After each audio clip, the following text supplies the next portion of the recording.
Welcome to Al Hadi Foundation School.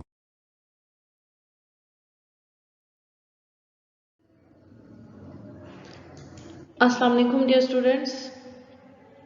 Today we are going to start our maths lecture from unit number 6, parameter and area.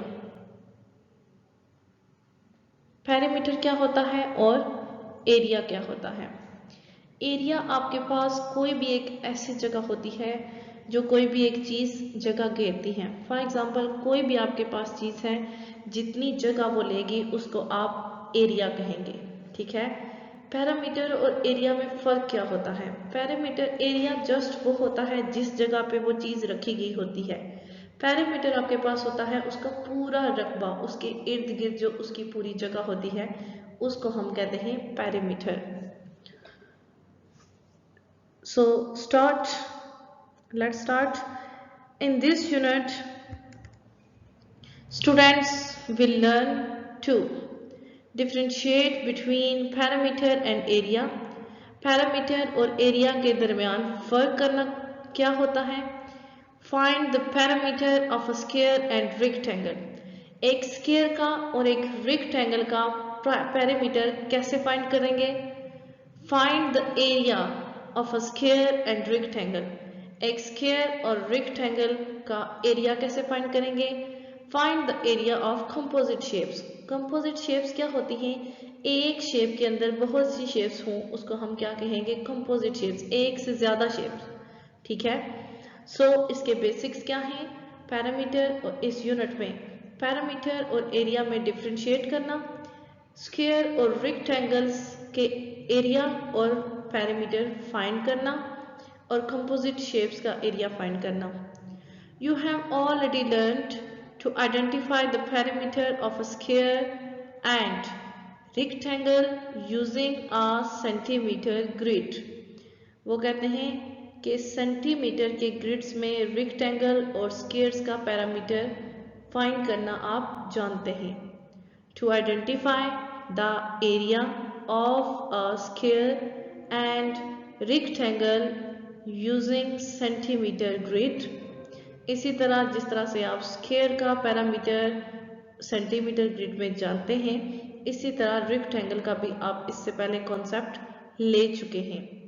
Calculate the area and parameter of a square and rectangle using a formula. आपके पास parameter find करने के लिए एक formula होगा, इसी तरह area find करने के लिए भी एक प्रॉपर फार्मूला होगा। उन फार्मूलाज की मदद से वो कहते हैं आप एरिया और पैरामीटर कैलकुलेट करेंगे।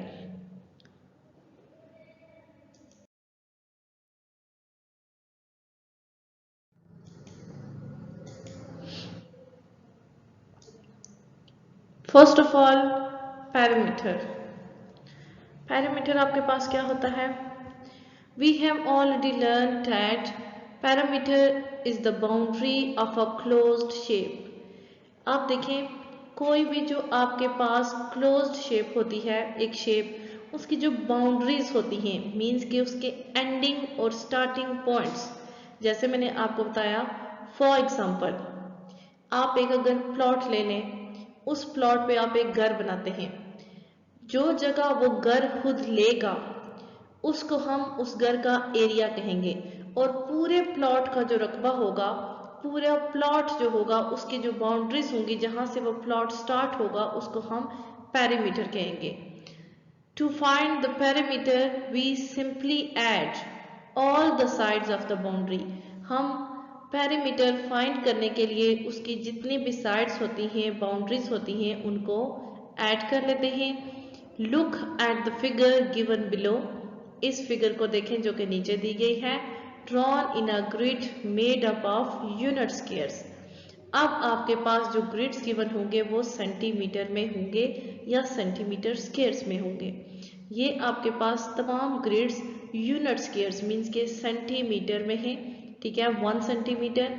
अब इस शेप की जो बाउंड्रीज हैं, ठीक है, ये जो शेप जितनी जगह ले रही है उसको हम उसका एरिया कहेंगे, ठीक है। इसके अंदर ये जितनी भी जगह है जो ये शेप सरफेस लेती है उसको हम एरिया कहेंगे और इसकी बाउंड्रीज को हम इसका पेरीमीटर कहेंगे।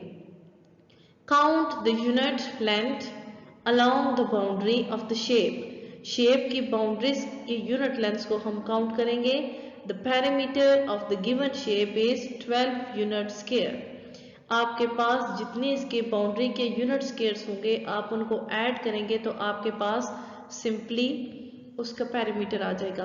फॉर एग्जांपल देखें, इसमें अब आपके पास हर ग्रिड 1 सेंटीमीटर स्क्वायर का है, ठीक 1 सेंटीमीटर सॉरी, ठीक है। तो आप इसमें टोटल ग्रिड्स काउंट कर लें, जितने इसमें अंदर ग्रिड्स होंगे सारे 1 सेंटीमीटर के हैं, आप उसको टोटल नंबर ऑफ ग्रिड से मल्टीप्लाई करेंगे। फॉर एग्जांपल इसमें कितने ग्रिड्स हैं, 1 2 3 4 5 6 7 8 एंड 9, ठीक है। अब आपने इसकी लेंथ और ब्रेड्थ में, ठीक है, आप पेरीमीटर का फार्मूला होता है 2 into length plus breadth. Length और ब्रेड्थ को ऐड करना है और साथ में उसको 2 से मल्टीप्लाई करना है। तो इसकी ब्रेड्थ में भी आपके पास 3 यूनिट स्क्वायर्स हैं और आपके पास लेंथ में भी 3 यूनिट स्क्वायर्स हैं। आप लिखेंगे 2 इंटू ब्रैकेट में लिखेंगे लेंथ प्लस ब्रेड्थ। लेंथ में आपके पास 3 यूनिट स्क्वायर्स हैं, सो 3 प्लस विड्थ में कितने हैं 3 प्लस 3। लेंथ और विड्थ दोनों में 3 यूनिट स्क्वायर्स थे, इसमें भी 3 थे लेंथ में भी और इसमें विड्थ में भी। 3 प्लस 3 6, 2 को 6 से मल्टीप्लाई करेंगे 12 आ जाएगा, 12 यूनिट स्क्वायर उसका पैरामीटर होगा। Let us now find the perimeter of a square and rectangle। एक स्क्वायर और रेक्टेंगल का पैरामीटर कैसे फाइंड करेंगे? जिस तरह से आपने इसका पैरामीटर फाइंड किया है स्क्वायर का सेम टू सेम इसी तरह फाइंड करेंगे। Here the perimeter will be the sum of lengths of all sides। आपने all sides का सम करना है।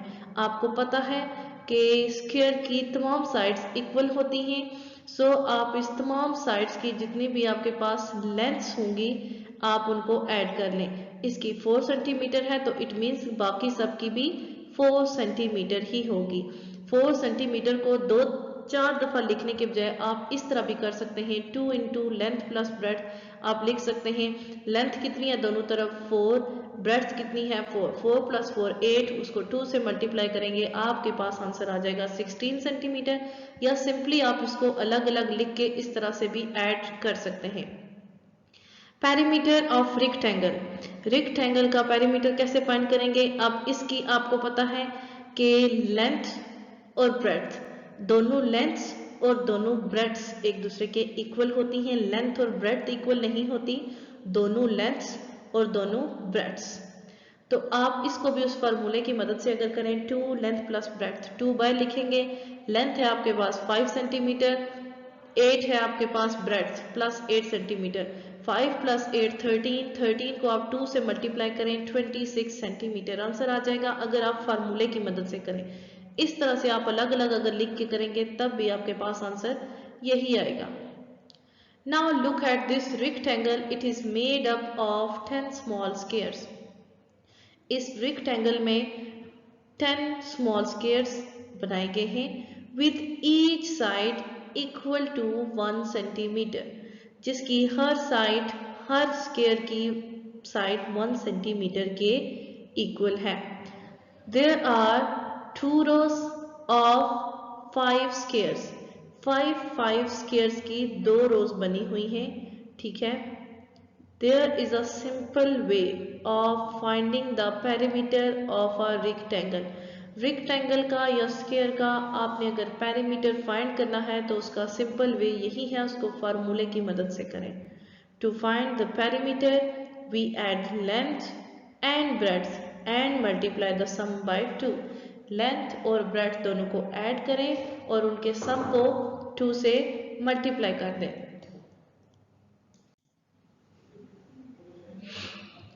ये आपके पास फार्मूला गिवन है, length plus breadth multiply 2, 7 multiply 2 is equal to 15। Length आपके पास थी 5 और ब्रेड्थ आपके पास थी 2। 5 प्लस 2 इज इक्वल टू 7, 7 को 2 से मल्टीप्लाई करेंगे 14 centimetre. The perimeter of the rectangle is equal to 14 centimeter. Example है आपके पास, the length of a rectangle is 10 centimeter and its length and its breadth is 4 centimeter. Find its perimeter. अब आपको वो कहते हैं कि rectangle है, उसकी length कितनी है 10 और breadth 4. आपने फार्मूला लिखना है 2 into length plus breadth. 2 as it is रहेगा, length की जगह आप लिखें 10, breadth की जगह लिखें 4. 10 plus 4 आ जाएगा आपके पास 14. अब आप इसके सम को 2 से मल्टीप्लाई कर देंगे. 14 centimetre multiply 2 is equal to 28 centimeter.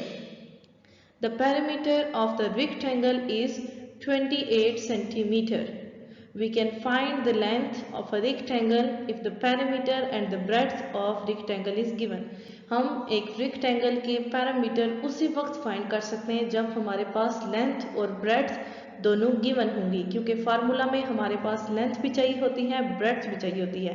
ये दोनों चीज़ें होंगी तो ही हम इसको फाइंड कर सकते हैं. Example next है, the perimeter of a rectangle is 82 centimeter and its length is 20 centimeter. आपके पास what is the length of the rectangle? आप देखिए उन्होंने होल पैरामीटर दे दिया है, ब्रेड्थ दी है और लेंथ फाइंड करनी है. अब देखें आपके पास पूरा पैरामीटर आ गया है, ब्रेड्थ भी है, लेंथ नहीं है. इट मीन पैरामीटर कैसे आया है, लेंथ और ब्रेड्थ को प्लस करके और 2 से मल्टीप्लाई करके हम इस तरह से करेंगे. पूरा जो उसका पैरामीटर आया फर्स्ट ऑफ ऑल उसको 2 से डिवाइड करेंगे, क्योंकि वो टोटल कैसे आया है, लेंथ और ब्रेड्थ को प्लस करके और 2 से मल्टीप्लाई करके. फर्स्ट ऑफ ऑल हम 2 को डिवाइड करके उसकी 2 की मल्टीप्लिकेशन से जो नंबर आया उसको अलग करेंगे. 82 divided by 2 is equal to 41 centimetre. अब हमें पता चल गया है कि 2 की डिवीजन से पहले हमारे पास एक डायमेंशन कौन सी थी, 41, क्योंकि हमने 2 को डिवाइड कर दिया, अलग अलग कर लिया. Length plus breadth is equal to 41 centimetre. It means के 2 से मल्टीप्लाई करने से पहले हमारे पास टोटल लेंथ प्लस ब्रेड्थ कितनी थी, 41. जब हमने उसको 2 से मल्टीप्लाई किया था तब वो 82 बनी थी. 2 से मल्टीप्लाई करने से पहले वो 41 थी. अब 41 हमारे पास अगर ब्रेड्थ 20 थी तो इट मीन्स के लेंथ हमारे पास कितनी थी. अब हम टोटल में से इनको सब्ट्रैक्ट करेंगे, 41 में से 20 को सब्ट्रैक्ट कर देंगे, मीन्स के ब्रेड्थ को निकाल देंगे. हमारे पास जो पीछे नंबर आ जाएगा वो लेंथ आ जाएगा, क्योंकि देखिए फर्स्ट ऑफ ऑल हमने लेंथ प्लस ब्रेड्थ मीन्स के 41 को 2 से मल्टीप्लाई किया था तो 82 आया था. अब हमने 41 में से ब्रेड्थ को भी सब्ट्रैक्ट कर देना है जो हमारे पास गिवन है 20. जब हम ब्रेड्थ में से लेंथ में से ब्रेड्थ को सब्ट्रैक्ट कर देंगे टोटल में से तो हमारे पास जो रिमेनिंग आएगा 21. लेंथ हमारे पास आ जाएंगे 21. Similarly we can find the breadth of a rectangle if the parameter and the length of the rectangle is given. इसी तरह हमारे पास लेंथ और पैरामीटर गिवन हो तो हम उसी तरह उसको मल्टीप्लाई और डिवाइड करके ब्रेड्थ भी फाइंड कर सकते हैं.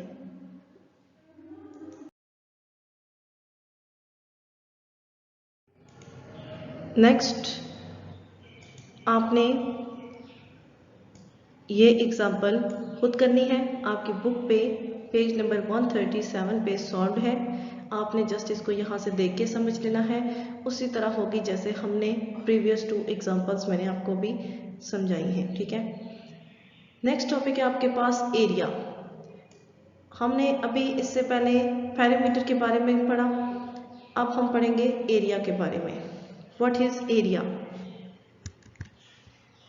Look carefully at the given pair of shapes. आपके पास शेप का 2 शेप्स हैं, ठीक है, पेयर है 2, ठीक है. वो कहते हैं इसको गौर से देखें. The smaller square covers less surface. जो छोटा स्क्वायर है वो कहते हैं जो आपके पास छोटा स्क्वायर है उसने कम जगह ली है, ठीक है. While the bigger square, जबकि जो बड़ा स्क्वायर है कवर्स मोर सरफेस. अब देखें इसको तो एक्सप्लेन करने की ज़रूरत ही नहीं है, यहाँ पे आपको नज़र आ रहा है कि ये जो स्मॉल स्क्वायर है इसने कम जगह ली है और ये जो स्क्वायर है इसने ज़्यादा जगह ली है. The amount of surface a shape covers is called its area. कोई भी शेप जो एक जगह लेती है उसको हम क्या कहते हैं? एरिया. कल भी मैंने आपको एक प्रीवियस एग्जांपल में मैंने आपको प्रीवियस स्लाइड में एग्जांपल दी है कि आप अगर एक प्लॉट ले लें, उस प्लॉट में आप जब घर बनाएंगे, ठीक है, जो आपका घर होगा, जो जगह आपका घर लेगा उसको हम उसका एरिया कहेंगे. जो आपके घर के इर्द गिर्द जगह बचेगी, बाउंड्रीज होंगी उस प्लॉट की, उसको हम पेरीमीटर कहते हैं. तो जो एक चीज, कोई भी चीज है जो जगह लेती है, सरफेस कवर करती है, जगह घेरती है, उसको हम एरिया कहते हैं और उस जगह की बाउंड्रीज को हम पेरीमीटर कहते हैं. एग्जाम्पल्स हैं आपके पास. जस्ट इसमें आपने ये देखना है कि मोर एरिया. देखें, इसमें ये ज्यादा जगह ले रहा है और ये सर्कल लेस एरिया कवर कर रहा है. ये less area and this one more area, less area and more area. अब ये इनके हाफ हाफ है. इस सर्कल से ये सर्कल छोटा, ये हमें नजर आ रहा है, and this one is less than this one. ये इस ट्रायंगल का हाफ हो जाए तो ये लेस एरिया लेगा इसके निस्बत. नेक्स्ट है आपके पास लुक एट दीज शेप्स. आपके पास एक शेप है ए, एक है बी. आप देख सकते हैं जो ए शेप है वो हॉरिजॉन्टली है और बी शेप वर्टिकली है. It is not easy to tell which shape has the greater area. इस तरह ये बताना आसान नहीं है कि कौन सी शेप ने ज्यादा जगह ली है. To help us find out, इसको फाइंड करने के लिए हमें क्या चीज हेल्प करेगी? Let us put the shapes on squared paper. हम इस शेप को एक स्क्वेयर्ड पेपर में शो करेंगे, मींस के ग्रिड में उसको शो करवाएंगे. तो आपके पास एक शेप है ए, आपने इसको ग्रिड्स में शो किया, और एक है बी, इसको भी ग्रिड्स में शो कर दिया.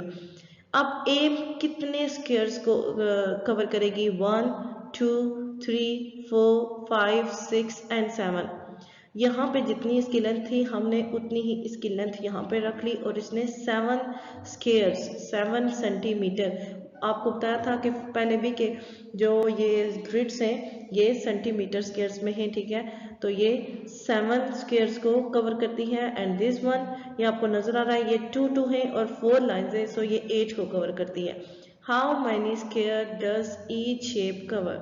ठीक है, shape A covers 7 squares, shape B covers 8 squares. अब शेप ए जो है उसने 7 स्क्वेयर्स को कवर किया है और जो शेप बी है उसने 8 स्क्वेयर्स को कवर किया है. So B has a larger area than A. So B का एरिया ए से ज्यादा है. Comparison of areas. एरियाज का कंपैरिजन मीन्स के किस जगह ने ज्यादा एरिया लिया है, वही कि किस शेप ने ज्यादा लिया है, किस शेप ने कम एरिया कवर किया है. The best shape for measuring areas is the square. सबसे जो बेहतरीन आपके पास मेथड है एरिया मेजर करने के लिए वो क्या है कि उस शेप को स्क्वायर्स में आप कन्वर्ट कर लें. You may have a notebook with squared paper. ठीक है, आप अपनी बुक पे एक स्क्वायर्ड पेपर पे स्क्वायर्ड आप शेप ड्रॉ करें on it's just like this.